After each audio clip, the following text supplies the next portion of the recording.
Russia ramps up T-90M tank production. Drawing upon a new report from the Conflict Intelligence Team CIT, a group of open-source investigators says that the expansion comes amid the near-exhaustion of Russia's usable tank reserves and an ongoing effort to sustain long-term combat operations. By the time full-scale production of the T-90M Proryev began in 2020, Russia had already fielded between 120 and 150 original T-90S and around 280 T-90A variants. Serial deliveries of the modernized T-90M began shortly before, with at least 66 to 85 units deployed to front-line formations by February 2022. An additional 10 tanks were assigned to the Kazan Higher Tank Command School. CIT estimates that in 2022, Uralvagonzavod, the state-owned plant in Nizhny Tagil, produced 60 to 70 T-90M tanks.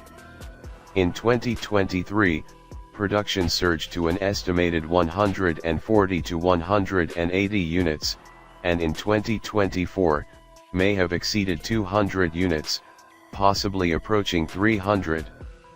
This includes both newly built and modernized tanks.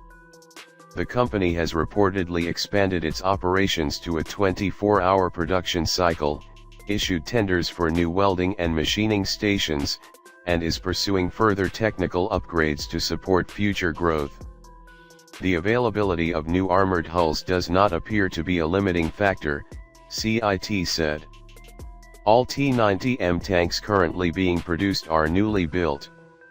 According to CIT, Russia has produced at least 540 to 630 T-90M tanks since the start of, with over 130 visually confirmed destroyed, damaged, or captured. The remaining fleet in active service is estimated at 410 to 500 tanks, roughly 15% of the total Russian tank force. The report also pushes back on earlier Western assessments suggesting lower output levels. While estimates published in outlets like The Economist put T-90M production at 28 to 30 tanks annually, CIT argues these figures are based on outdated assumptions and an over-reliance on publicly released delivery announcements. The actual production rate is significantly higher, CIT stated, citing visual evidence of larger train loads of tanks, consistent sightings of T-90M units across multiple fronts, and data from Russia's own defense procurement infrastructure. The research notes that earlier production relied heavily on modernizing T-90A tanks, but as those stocks have been exhausted, Uralvagonzavod has shifted primarily to manufacturing tanks from scratch.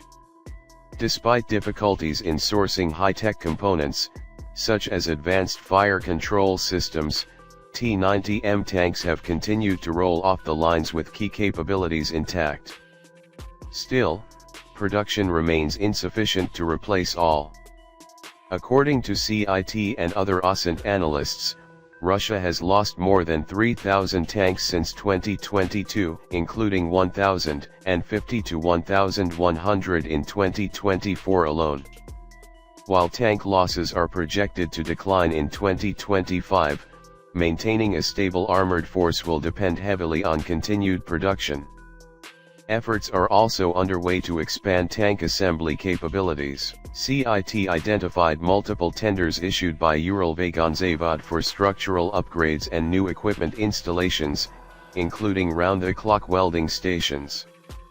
The work is scheduled for completion between 2024 and 2025. While these upgrades may allow Russia to sustain current production levels, any further expansion would require large-scale investment and access to modern equipment. CIT argues that